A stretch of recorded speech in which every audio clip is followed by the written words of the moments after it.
Hi parents, I'm Dr. Doug. I'm a father of 4 and a licensed psychologist, helping parents be better leaders in their homes and for their kids. I recently spoke with a parent who says she keeps getting pulled into unwinnable power struggles with her kid. Do you ever find yourself suddenly in a power struggle for control you cannot win with your own kid? Control, like love, is something that slips through our fingers when we demand it, yet comes in abundance when we share it. We lose control when we demand it, partly because it represents such a deep-seated need. How strong is this inborn need? Well, consider this. Do you enjoy waiting in traffic or standing in line? Would you rather have a car with 1 windshield wiper speed or 4 windshield wiper speeds? Would you rather be told what to do by someone else or have options for you to choose from for yourself?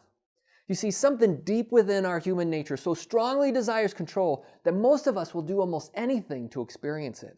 In fact, this need is so strong that we may even do self-destructive things to get it.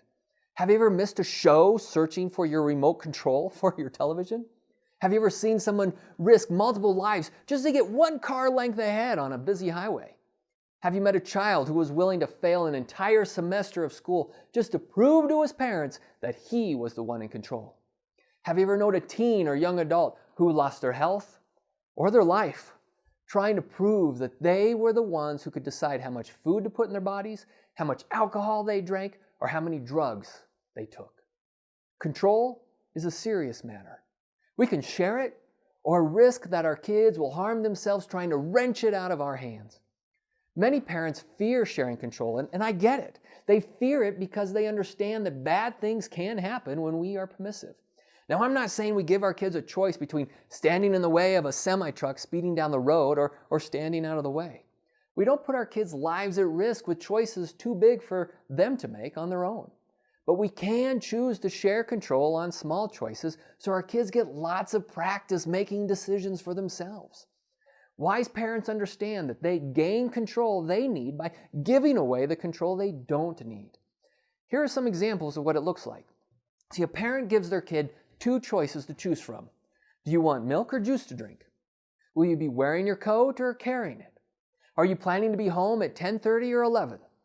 Do you want to do your chores now or in an hour? Are you going to turn your cell phone off or ignore your friend's texts until after dinner? Do you want me to pay for these clothes or do you want to pay for the designer ones? It's your choice.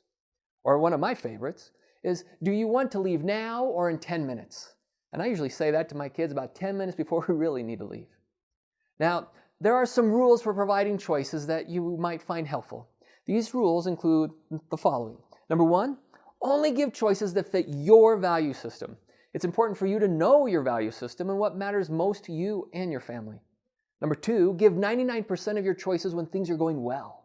And number 3, give choices before your kid becomes resistant, because choices are less effective only when we're not already pulled into a power struggle. Giving choices early allows us to avoid the power struggles altogether.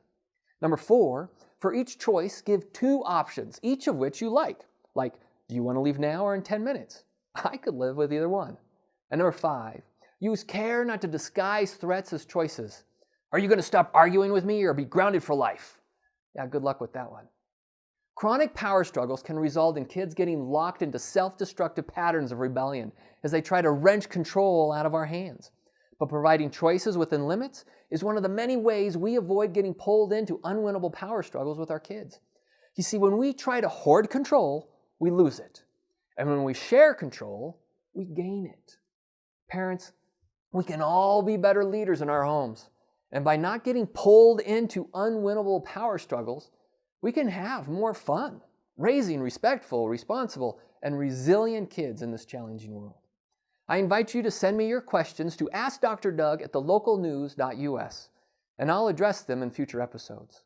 Parents, I'm Dr. Doug. Be your child's hero.